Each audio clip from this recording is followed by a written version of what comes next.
Randy Pennington's resume and credentials are impressive. I consider him one of the best thinkers in leadership today. Simple's usually best, however, and if you really want to know Randy and his work, it's wrapped up nicely in this simple line from his website. Randy Pennington helps leaders deliver positive results in a world of endless uncertainty and change. And that's what we're talking about in this episode of Walking the Walk. Inspire, empower, and guide people to their very best. These are the people who are walking the walk. Your host, the original Sensei leader, Jim Bouchard. Randy Pennington's an author of award-winning books, including Results Rule and Make Change Work. And his insights have appeared in Fast Company, Entrepreneur, the New York Times, all over the place. He's also a sought-after guest commentator on CNN, PBS, Fox News, ABC, and the BBC. And if that isn't enough, he holds a bachelor's and master's degree in psychology. But I believe, even more important, he's walked the walk in leadership positions in major organizations and as a consultant. Now, Randy, when we asked you what you wanted to talk about today, you said this. You said, let's talk about what leaders need to do to build an organization that can flourish in the face of uncertainty, change, and disruption. Boy, are we ever singing in harmony. In fact, I just did a piece dealing on uncertainty and change that's really gone viral. It seems to be a hot topic these days. So one of the questions that you forwarded, and I found particularly interesting, was this one. What do organizations need to do today to keep from being disrupted in the future? And I'm going to add to that a little bit by asking, do organizations really want to avoid disruption, or do they want to be the disruptors themselves? Well, first off, thanks for having me, Jim. It's always great to visit with you. Always an honor. And, I think you ask a good question. Do they want to be disrupted, or, do they want to disrupt, or they are afraid of being disrupted? Do they want to mess up other people's lives, right? Yeah. I think from an organization perspective, there's a reality that you have to acknowledge. And the reality is this, is that past success proves that you were right once. But not necessarily now. And it doesn't mean that. So every organization, really what they're focusing on is, how do you stay relevant in the world? How do you stay relevant with your marketplace? And so from that standpoint, you have to change. It's one of the things that I'm saying a lot to clients right now is that everyone wants to be better. Mm-hmm. Well, if you want to be better, you have to do things differently, because you're performing and organizing at exactly the place where you are today. If you could be doing better, you would be. It would. So to be better, you have to be different. You have to do things differently, and to do things differently, you have to change. But yet, so many people and organizations seem to cling to this idea that the status quo is really what they need to protect. And I always find that fascinating, because a lot of different philosophical cultures said the same thing. But I borrow a lot from the Asian, and I remember Lao Tzu, 2,500 years ago. The only constant in life is change. So how do people still cling, and particularly how do organizations still cling to that idea of preserving the status quo, and how do you break them from it? Because I know that's a big part of your work. That's a big part of what we do, and so there's a couple of things that you said locked up in there. Now, I believe there's certain things that never change and should never change in an organization. For example, I think those core values that you hold dear, that are the essence of who you are, mm-hmm. those things never change. I think the purpose of your organization probably doesn't change often, if at all. I know you work a lot with credit unions, and I've worked a lot with them in the past. Credit unions aren't going from being member-driven in financial services to now we're going to start a fast food restaurant. The purpose of the business isn't going to change. Mm-hmm.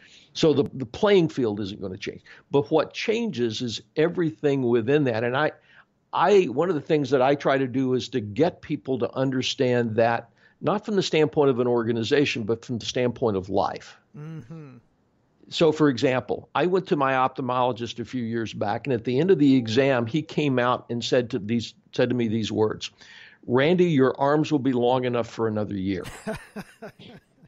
Don't you love those? Yeah, yeah. Right. And see, if you reach a certain age, you begin to realize, okay, I understand what that means. I understand that my life is different. Wait a minute, I've got aches and pains at a place where I didn't even know I had places before.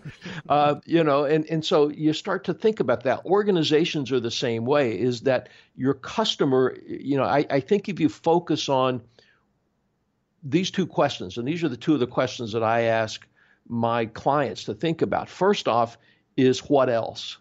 What else? What else can I be doing right now that I'm not doing to better serve my customer? Mm-hmm. And the second is what's next? Mm. And so that's where you start looking at, do you want to be disrupted or do you want to disrupt? I got in trouble. I was speaking to a group last fall, and I got in trouble a little bit because I told them, this is not going to surprise you, I told them something that they didn't want to hear. And they were worried about disruption. And my comment to them is, there's only two reasons why your business will be disrupted. One, there's a catastrophic event over which you have no control. Mm-hmm. Farmers that have a tornado go through and rip their crops to I'm sorry, that's disruption, and they have no control over that. So now that's about resilience and rebounding and mitigation of that risk. I said, but the other reason why you're going to be disrupted is because you're lazy. Oh, yeah. Because I could go on that for hours, right? I mean, I honestly say, and I got myself in trouble saying this one time. Usually it goes over pretty good, but I hate lazy and complacent people or organizations. I can't stand them. They make me sick, and it's contagious. Right, and so let's look.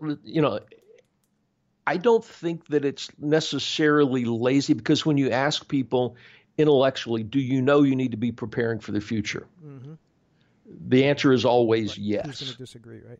Yeah, everyone's going to disagree with that. Now, for example, one of the things that I'll ask audiences for in my presentations is, how many of you know you should eat healthier than you eat today? Every hand goes up. How many of you know you should exercise more than you exercise today? Every hand goes up. If I ask the smokers, how many of you know you shouldn't smoke? Every hand goes up. So the issue of this, Jim, isn't intellectual understanding. Everybody knows that we need to be thinking about the future. Blockbuster could have been Netflix. Mm-hmm. That's a good example, yeah. Well, when you think about it, Sears should have been Amazon. But they weren't. And so, part of that lazy is, it's not lazy in that they're not working hard, because they're working very hard on doing what they're doing today. Right. That's where complacency sometimes is a little right. More So it's not complacency in the standpoint of not caring. You're not working. It's not that you're not working hard. Right. No, you're working very hard, but you're working very hard on what works today. So, but you're not working very hard to stay aware of what's over the horizon. Mm-hmm. When I was a kid, you're not old enough to remember this. Maybe you are. You don't think so? Yeah. Remember the TV show Wagon Train? Oh, sure. Yeah. We were just talking about that, because I have to admit a guilty pleasure. I love my rope operas. Yeah. So the Wagon Train starred Ward Bond as the wagon master. Right. Mm-hmm. And so, the job of the wagon master, and I think this is where leaders get into trouble, is the job of the wagon master on a day-to-day basis is to move the train 10 miles or 20 miles or wherever that's the job. How do you go from where I am today to 10 miles down? And it's pretty mundane, monotonous, repetitive things. But there was a group of people on the wagon train that were employed by the wagon train, and they were the scouts. And the scouts' job was to ride over the horizon, because you can see anything that's on the horizon, but you can't see over the horizon. So the job of the scout is to ride over the horizon. And they were tasked with looking for two things. One, where's the water? Two, where are the hostiles? Mm-hmm. Now, if you think about how organizations ought to be operating today, really, we need to be spending at least some time riding over the horizon, looking for where's the water and where are the hostiles. Water's the next opportunity. Hostels are the next potential for disruption. And I don't think you have to disrupt. Yeah. People say, I want to disrupt my marketplace. Yeah, first off, I don't think your customers want to be disrupted. I'm glad you're going down this lane because they want life to be easier for them. They don't want to be disrupted. They want life to be easier and simple and more focused and more customer centric. And they want things to, they don't care whether you're disrupting your industry or not. They care about them. Yeah, you said something just a couple of minutes ago about the idea of a catastrophe being a true disruption, right? And I think that word, I've been very curious to see what your response to this would be. That word is being thrown around so much, disruption. And I know we get these sexy buzzwords from time to time, but isn't most revolutionary disruption, it starts off as something very subtle, doesn't it? It's not a catastrophic change. It's just understand, like you say, if you have your scouts out front, they see a little bit of change in course that needs here and there, and that's how you successfully move the wagon train, is, to use your metaphor, the next 10 miles. Why are people always looking for or think that they have to have this enormous revolutionary change in order to progress? Yeah, first off, I think you're exactly right. Most disruptions, most industry and business disruptions started off as a small idea that somebody was willing to take a risk on. Well, you brought up Amazon, right? I mean, they didn't change retail, as a procedure or anything, and we buy things. We want to find things, we buy things, things are delivered. But he made some significant subtle changes in the way that we do that, and that became revolutionary, right? Right, and Amazon's a great example of that. No, Amazon retail is still retail. We're still buying stuff. Instead of going to a store, we're going to the mailbox or going to the front door, as the case may be. So it really is. If you start thinking about where's the water and where are the hostels, the hostels is people. I remember when Amazon came out and everybody was like, really going to buy books online? Who's going to worry about that? I thought it was a miracle. Yeah. And, if you bought a lot of books or you sold books directly or you thought, well, this is kind of cool. But everybody else went, really? That's going to be the case? I mean, Netflix is another prime example.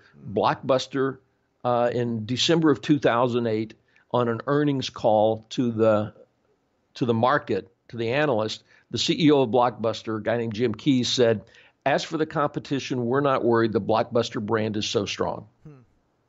Now, he said that, it was just, that happened 3 or 4 months or so after they had turned down to buy a little upstart company. They could have bought them for $50 million. Maybe you've heard of them. They're called Netflix. And the reason why is that the mindset became nobody was looking over the horizon to look at what the customer experience needs to be, to realize that if you give customers a choice, they would rather walk to their mailbox than go to your video store. Yeah, you're hitting the nail right in the head. I remember living through, I was laid off from a job because of a similar change in the business climate. It was when cable television, I was working in broadcast television, and cable television was making inroads. And I remember sitting in a meeting where, in fact, our supervisor was a really cool and forward-thinking guy. He would have been one of the scouts you're talking about. And he saw this coming, and what he did, he wanted to, he was proposing this to the executives. He said, I'm going to put my crew to work. And he had already done this with us. He had already given us this task. He said, I want you to find any way you can to put local faces on TV. I don't care how stupid the idea is, shows, programs, whatever. We're going to put locals on TV. Well, we asked him why. He said, because cable is making inroads here, and we can't do what they're doing. Well, they ignored him, and then all of a sudden, right, and that was a catastrophic event in the industry. I mean, broadcast blew up, and there were people on the streets all over the country who couldn't find jobs in television and video because of that, right? Because cable went and did something that these guys didn't think they were going to do. Well, and the thing is, they knew it was out there, but they didn't force them to look at that and go, is that a potential hostile? or is that potential water? By the way, sometimes those two things are the same things, just depends on how you look at them. That's interesting. Um, so what happens is, I mean, it wasn't that those things weren't around. By the way, taxi companies could have developed a customer ride-hailing app. This is not it's not necessarily new science. And so if you look at from an organization, the biggest disruption that I think an organization and a leader has to make today is to get people spending at least a significant portion of their time in creating an environment where new ideas are allowed to flourish, or at least be considered. Okay, so now you're digging into the culture, right? And a lot of organizations. Here's something that we find an awful lot in our work, especially when I'm working with middle management in the front lines. They'll tell us that the executives, the C-suite is afraid of a culture of change, even though they might want that from the middle ranks and from the front lines. How do you get it's tell me if your experience is different, but sometimes I see that there's more resistance from the bottom up than there is from the top down. Well, yeah, it's interesting.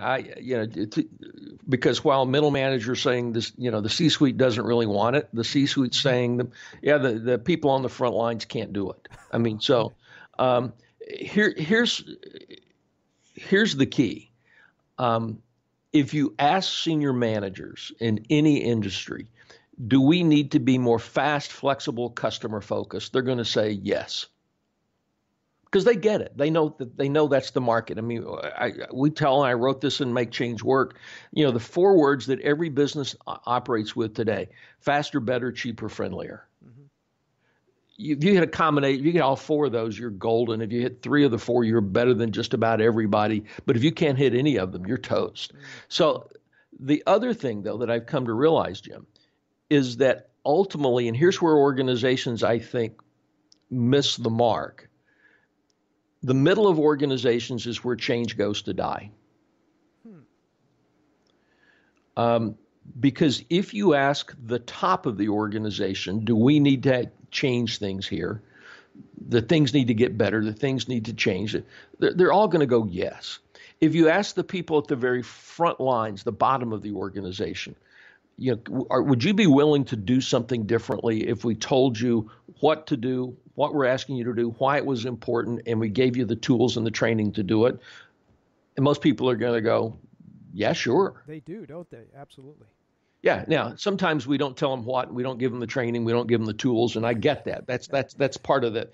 But if you see the people in the middle of the organization, those are people who have risen to where they are, knowing how to play a game that suddenly you're asking them to be different at. We're changing that game in the middle. And so the middle of organizations is where things get ignored.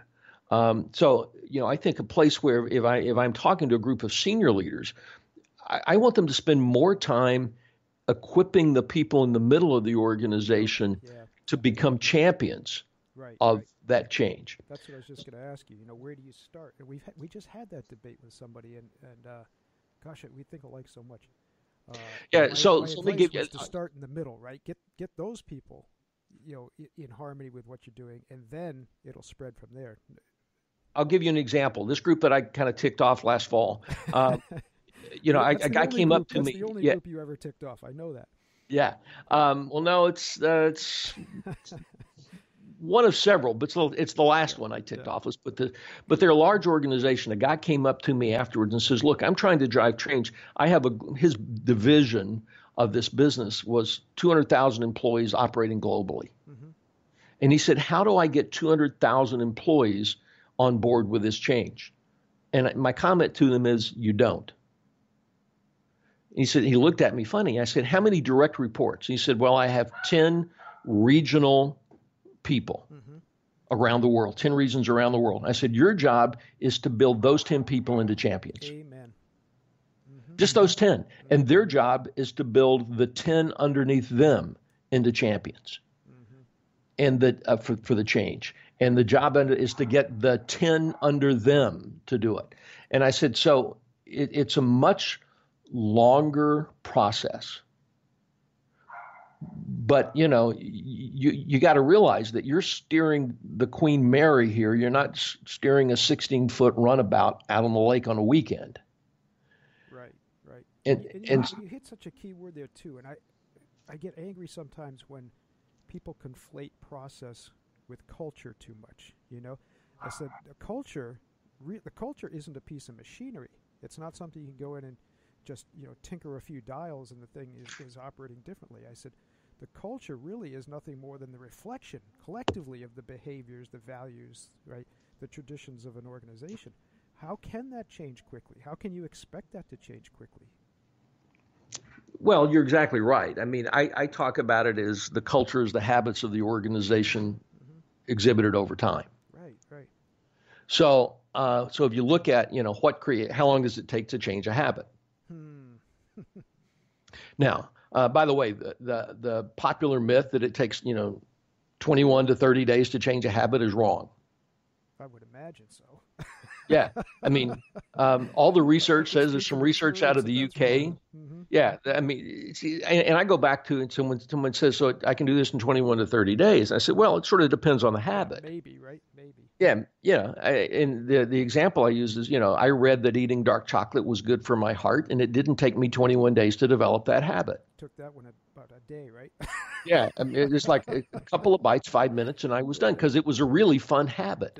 Now, on the other hand, if you ask people, how long does it take to really get in a routine? I mean, you see this within your martial arts training.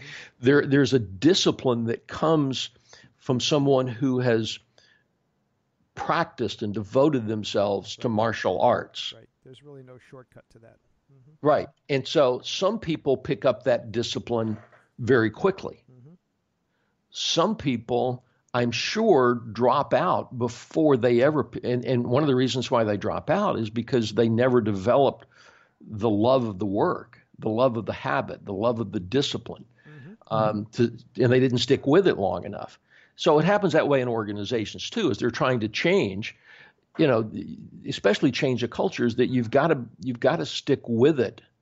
And realize that not everyone's going to get there. Then again, on an individual level, research out of the UK says it takes, somewhere close to a year to really develop a habit on an individual basis. My experience is if you're, if you got the larger the organization, the longer the time, and you can expect it can be a year or 2 or 3. I get really upset at the speakers that I hear that says, I can go in and change your culture in an hour. Yeah, right. Yeah, no, you can't. You can pump people up in an hour. You can give people ideas in an hour. That's about it. But you can't change a culture in an hour. No. Because because the time it takes in repetition, and you hit the nail right on the head. From the Asian traditions, they use the word 10,000 a lot in the Chinese philosophies, and it means a lot. But it's interesting that contemporary research has shown that it takes about 10,000 repetitions of any particular skill to create a discipline, like you're talking about, with a habit. And that's where the fluctuation in time is, right? How much time does it take you to reach that level of repetition? And that's been tested so much, and that's it. And you hit another thing where you said, why? Well, here's the thing: people don't like the pain, right? Why do they quit early? Sometimes because they're exposed to the pain. So now we're back, and in fact, it's interesting because we were just doing some work on overcoming resistance to change. I'm doing a talk with some credit union leaders about that next week. And my response was, don't resist the change. Don't try to overcome the resistance to the change. The resistance is a signal. It's telling you something. Embrace that resistance. Just as martial artists, we embrace some level of pain and discomfort as we're trying to train and harden our bodies, right?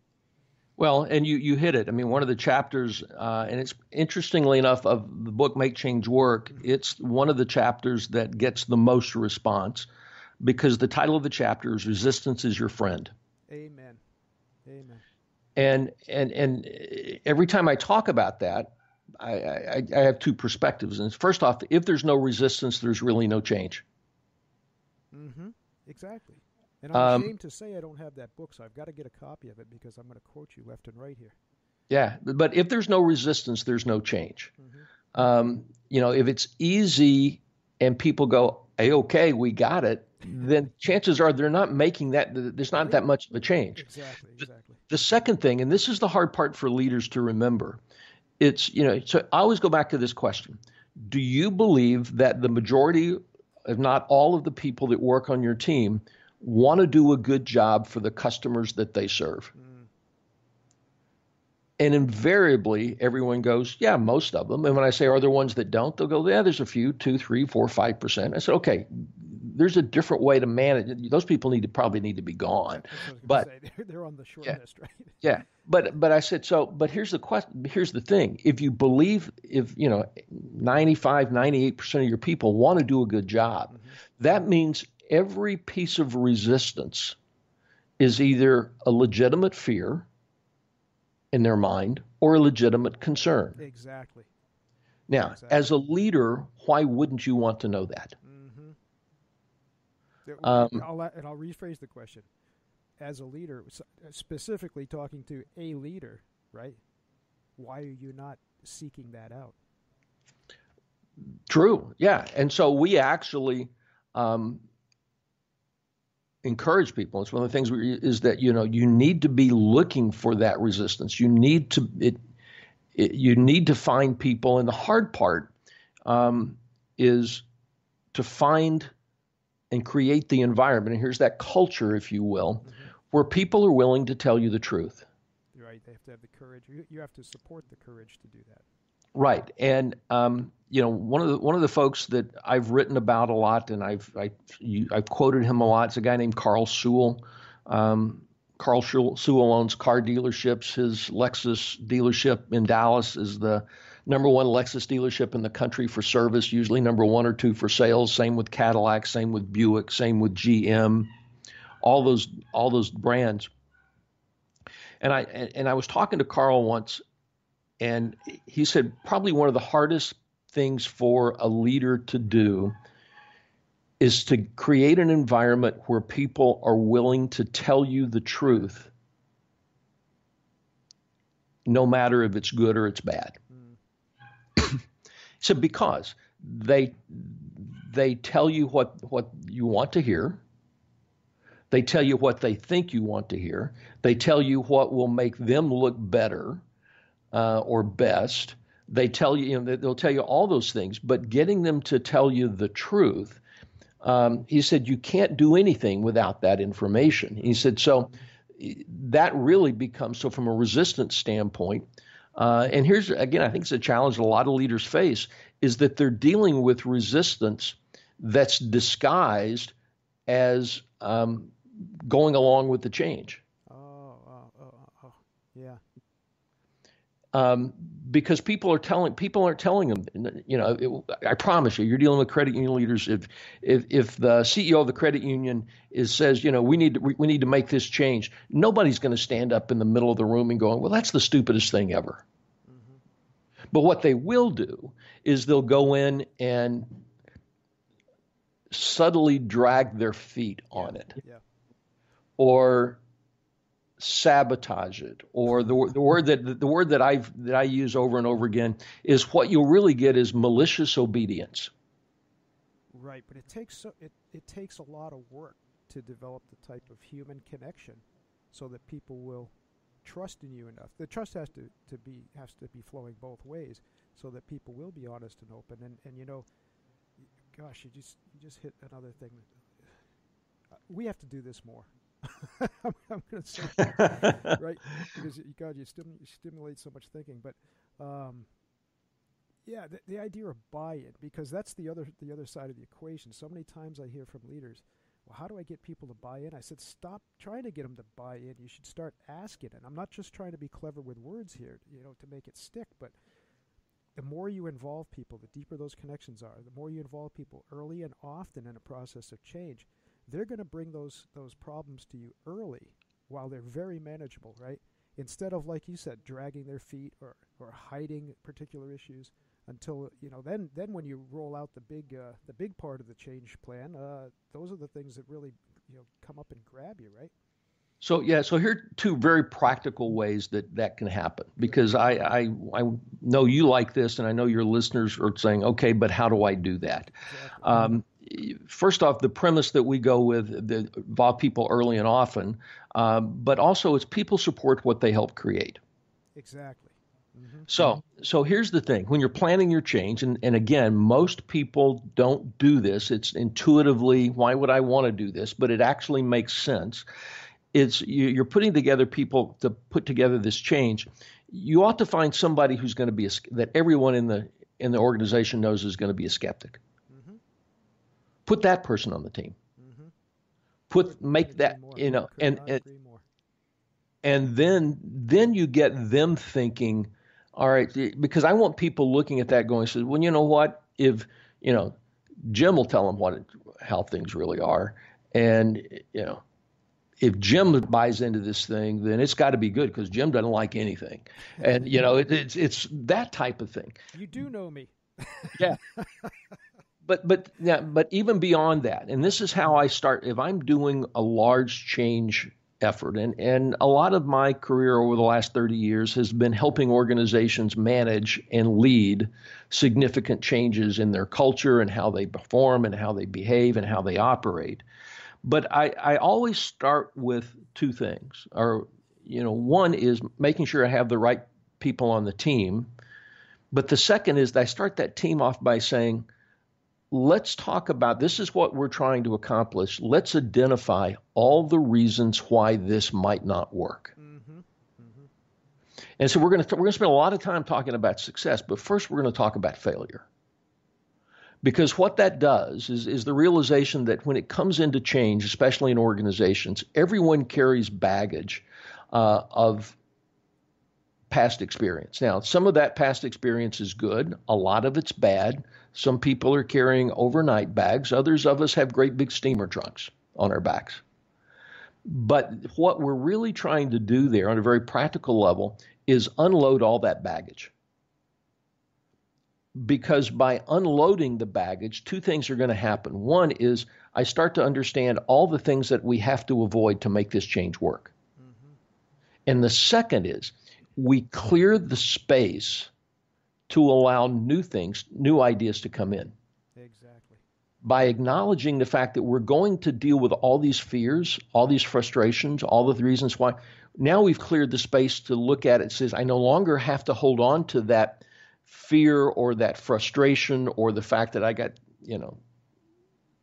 clobbered in the senior leadership team meeting the last time we tried something. And now I can focus on how do we make it work and how do we make it work better. And so from a practical leadership standpoint, I mean, it's a very tactical thing to do, but it's a very tactical thing to achieve a very strategic goal. And the strategic goal is to help people, is to, one, identify the resistance, involve people early and often, because buy-in is the key, and then be able for the organization to look at what you're trying to accomplish and say, I can trust that they've turned over all the stones, that they've looked under all the rocks, that they've thought through everything. And again, that builds confidence in what you're trying to do. Are you sure you're not a black belt?